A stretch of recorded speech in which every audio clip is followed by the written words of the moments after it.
જિલ્લાના ઝાલોદ તાલુકાના રણિયાર ગામમાં ધૂળેટીના દિવસે ચૂલના મેળાનું કરાયું આયોજન।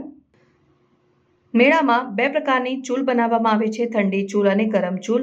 ગરમ ચૂલ માટે ગામના દરેક ઘરમાંથી લાકડા અને ઘી એકત્રિત કરવામાં આવે છે।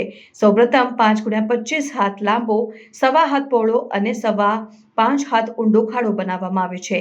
શ્રદ્ધાળુઓ પહેલા પાણીનો લોટો અને નારિયેળ લઈને ઠંડી ચૂલમાં ચાલે છે, ત્યારબાદ ગરમ ચૂલ માટે એ જ ખાડામાં સૂકા લાકડા મૂકીને અગ્નિ પ્રગટાવવામાં આવે છે।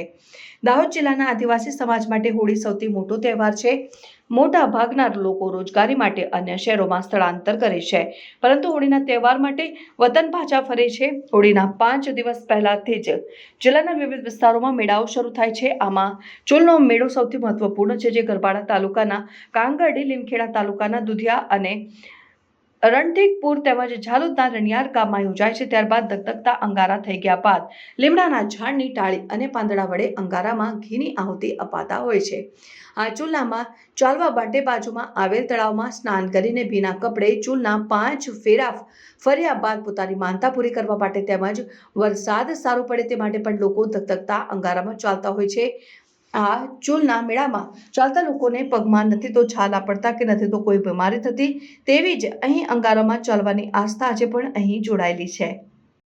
દાહોદ જિલ્લાના ઝાલોદ તાલુકાના રણિયાર સરકારી ગામે હોળીના બીજા દિવસે ધૂળેટીના દિવસે ચૂલનો મોટો મેળો ભરાય છે। આ મેળાની અંદર શ્રી રણછોડજીના પટાંગણમાં 1.25 હાથ લાંબી, 1.25 હાથ પહોળી અને 1.25 હાથ ઊંડી ચૂલ ખોદવામાં આવે છે। આ ચૂલની અંદર બે પ્રકારે ચૂલ ચાલવાવાળા આવતા હોય છે, ઠંડી ચૂલ અને ગરમ ચૂલ। ઠંડી ચૂલ એટલે કે લાકડા સળગાવતા પહેલાંની ચૂલ હોય છે, અને ગરમ ચૂલ એટલે કે ધગધગતા 5 થી 6 મણ લાકડા સળગાવવામાં આવે છે। આ લાકડા સળગાઈ ગયા બાદ તેના ધગધગતા અંગારા થાય છે। આ અંગારાની અંદર શુદ્ધ ઘી હોમવામાં આવે છે।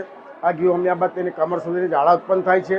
આ જ્વાળાની અંદર રાજસ્થાન, મધ્યપ્રદેશ અને ગુજરાતની બોર્ડરના ગામજનના ભક્તજનો આવતા હોય છે, અને હાથમાં જળ અને શ્રીફળ લઈ શ્રી રણછોડરાયજી સમક્ષ પોતાની માનતા લઈ અને ખુલ્લા પગે આ ધગધગતા અંગારાની અંદર ચાલતા હોય છે। આ કળિયુગમાં પણ શ્રી રણછોડરાયજી આસ્થા, શ્રદ્ધા અને વિશ્વાસનું એક સમન્વય જે જળવાઈ રહ્યું છે, એ આજે પણ રણિયાર સરકારી ગામમાં જોવા મળે છે। મહેશભાઈ પટેલ।